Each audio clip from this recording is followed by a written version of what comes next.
उत्तर प्रदेश में चार मुख्य पार्टियां चुनावी मैदान में पूरे दमखम के साथ मौजूद हैं। भाजपा, सपा, कांग्रेस और बसपा। लेकिन इनके अलावा एक और पार्टी ने भी एंट्री की है और इस बार बहुत जोशो खरोश के साथ एंट्री होती है एमआईएम चीफ असदुद्दीन ओवैसी चुनाव का ऐलान होने से पहले कई जगह पर चुनावी जनसभा करते हैं, लोगों को अपने हक में करने का पूरा प्रयास करते हैं और उनका जो फोकस रहता है वो रहता है मुस्लिम वोट पर।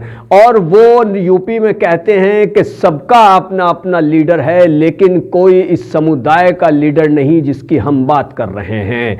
तो असदुद्दीन ओवैसी लुभावनी बातों और लुभावनी भाषणों से वोटरों को अपने हक में, एक समाज के ज्यादातर वोटरों को अपने हक में करने की कोशिश करते हैं। अब उन्होंने यूपी की विधानसभा सीटों पर 17 उम्मीदवारों के नामों का ऐलान किया है, जिसमें सहारनपुर की 2 सीट शामिल हैं, मेरठ की 3 सीट शामिल हैं और बाकी यूपी की अलग अलग जगह की है।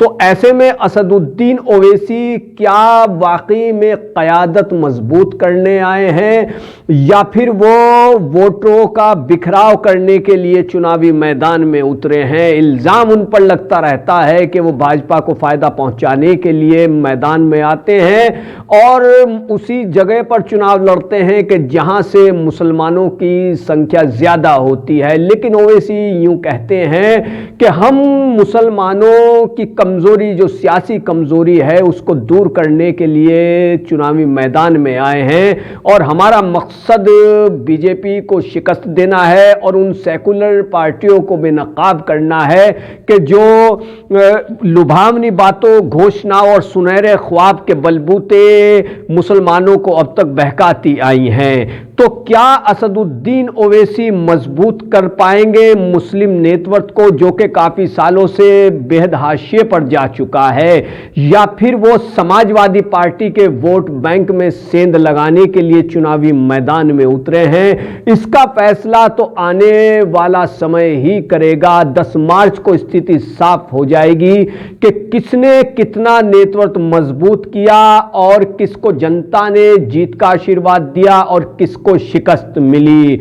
लेकिन इतना जरूर है कि असदुद्दीन ओवैसी के चुनावी मैदान में उतरने से ओवैसी अपनी पार्टी का ज्यादा भला ना कर सके, लेकिन वो कई राजनीतिक दलों का खेल जरूर बिगाड़ सकते हैं, जिसमें एक नाम समाजवादी पार्टी का प्रमुखता से लिया जा रहा है। क्योंकि समाजवादी पार्टी का जो वोट है वो मुस्लिम माना जाता है और मुसलमानों के सहारे समाजवादी पार्टी कई बार सत्ता तक पहुंची। जो वोट समाजवादी पार्टी को मिलते रहे हैं उसमें एक बड़ा वोट मुसलमानों का होता है। अब के एक लुभावनी बातें और तकरीर करने वाले और लुभावनी घोषणाएं और यहां तक कि तकरीरें करने वाले असदुद्दीन ओवैसी की यूपी में एंट्री होती है। मुस्लिम नेतृत्व को मजबूत बनाने की वो बात जोशो खरोश से करते हैं। तो ऐसे में क्या मुस्लिम वोटों का रुझान उनकी ओर हो सकेगा? ओवैसी चुनाव में क्या कमाल कर सकेंगे और क्या अखिलेश यादव को वो सियासी नुकसान पहुंचाने में कामयाब होंगे?